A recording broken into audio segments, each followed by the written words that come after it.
I'm Michael Pearson. I'm the director of the Pennsylvania Computer History and Technology Museum. We are a collection of over 250 computers from 1982 or earlier. And we are also known as the Computer Church Museum because we are located in a repurposed church building.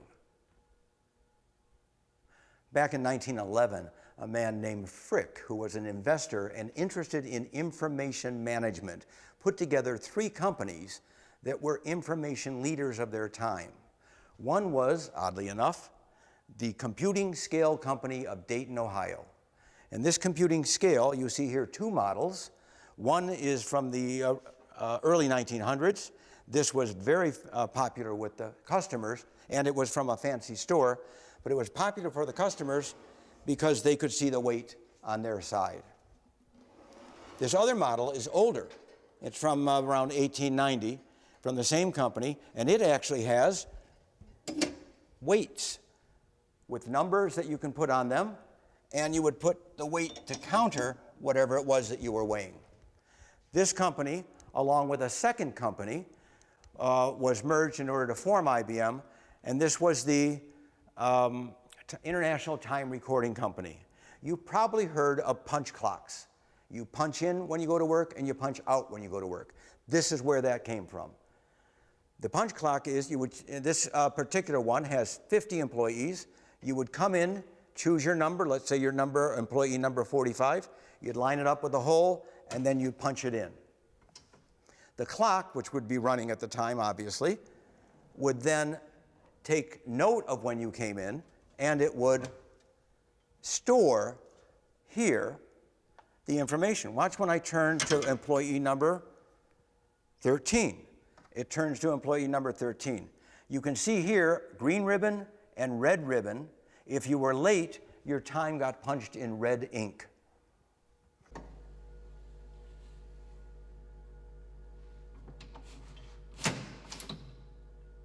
IBM was the largest computing company in the world for a number of decades. It was formulated way back in the early 1900s when 3 companies got together. One of those companies was the Hollerith Tabulating Machine Company. Here you can see a model, a salesman's model of the Hollerith tabulating machine that was much bigger than that. It was almost 5 feet tall and about 4 feet wide, made all of wood and electronics. The tabulating machine was used in the 1890 census. Because there had been a problem with the 1880 census, it took 8 years to do the 1880 census. And our Constitution requires us to have a census every 10 years. Otherwise, they can't allocate congresspeople and they can't allocate a budget on the federal level. So they had a contest, and Herman Hollerith, the inventor of the tabulating machine, won the contest by far with the fastest mode of storing information. He invented the Hollerith card, which later became known as the IBM card when his company became IBM. The Hollerith card had a novel idea. He stored information with nothing. He stored it with holes. If there was a hole there, it might mean yes. If there was no hole there, it might mean no. In the 1890 census, the questions would be things like, do you know how to read?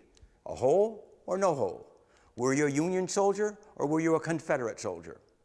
So all of these questions were stored on a simple card and could be read much, much faster than handwriting and other systems that were used at the time. In 1982, IBM introduced their own PC, which stood at that time for personal computer. This computer originally cost $1,500 back in 1982, which would be equivalent to $7,000 or $8,000 today. This computer, once it came out from the largest computing company in the world, IBM, basically killed off all other personal computer companies with the exception of 2 companies. Apple Computer survived and Commodore Computer survived. The rest of the companies in our collection, many of them, died shortly thereafter. This is the ECAC computer. It was from Washington all the way over on the west coast of the United States. Not many of these were made, and they were used primarily by the military and military-related companies like Rockwell or Boeing. ECAC stood for Electronic Systems Incorporated Algebraic Computer. This computer did algebra, and only algebra. and then it mapped onto graph paper the solution to the algebraic problem. In fact, the mapping system was built in. What you see here are pens. Ink goes in here, and it maps according to the graph paper down below, and there are all sorts of different graph papers. I would explain to you more about how this worked, but I never paid attention to algebra in high school. In the 1940s and 1950s, 1960s, even a little bit into the 1970s, the kings of computers were analog computers, not digital. Analog computers use voltage meters in order to show the user what the solution to whatever problem was that they wanted. This particular one is a Heathkit ES400. There are only 3 of these in existence. This is the only one that's actually working. And in fact, we have on the cover of the magazine here from 1959, I believe, a picture of it being used to test airplanes. They would take a computer like this, put it in an airplane, and then put sensors out on the wings. And they're testing a new design. So they want to know, how much is the wing going to flex? Is it going to flex too much and break off? And this voltage meter would read the amount of flexing that was going on in real time. They were very, very fast computers.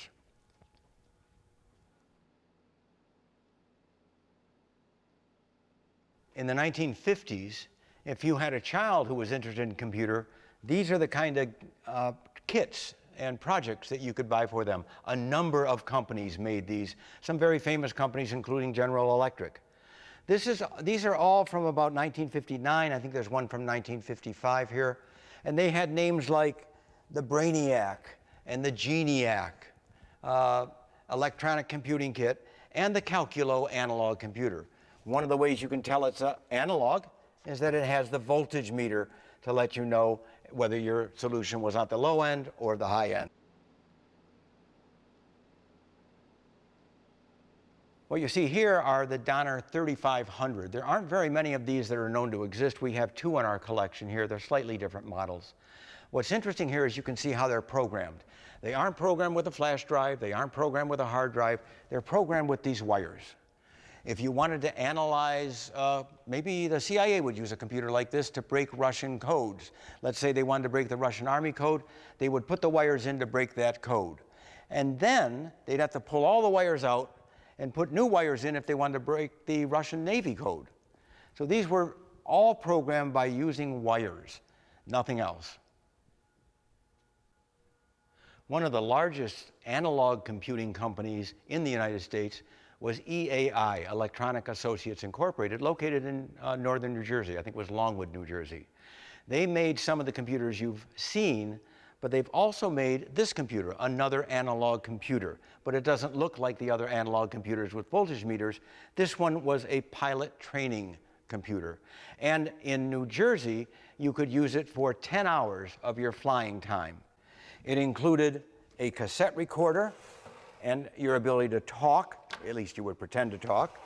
You also could get from the cassette recorder information on your headphones, and depending upon where you were flying, there's a space here to pull out the computer card for a different airport.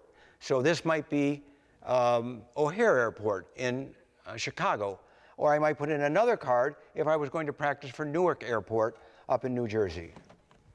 All in all, you would use this computer in order to train to be flight, and it would simulate exactly what happened in a smaller airplane. In 1975, the personal computer era really is credited as beginning with this computer, the Altair 8800.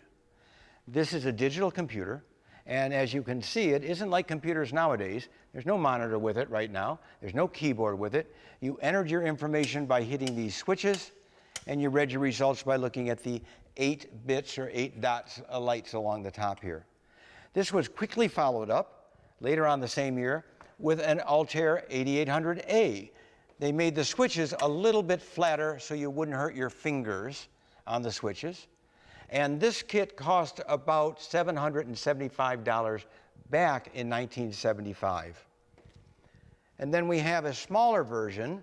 This is the Altair 680 with a diskette drive. Thank you for coming along with us on this tour of the Computer Museum. We can always use volunteers, so feel free to contact us. If you're a student, we have a number of interns. We have interns right now from Westchester University, and that place is great. If you want more information about the Computer Museum, just go to our website. That's thecomputerchurch.org, thecomputerchurch.org. Hopefully we'll see you soon.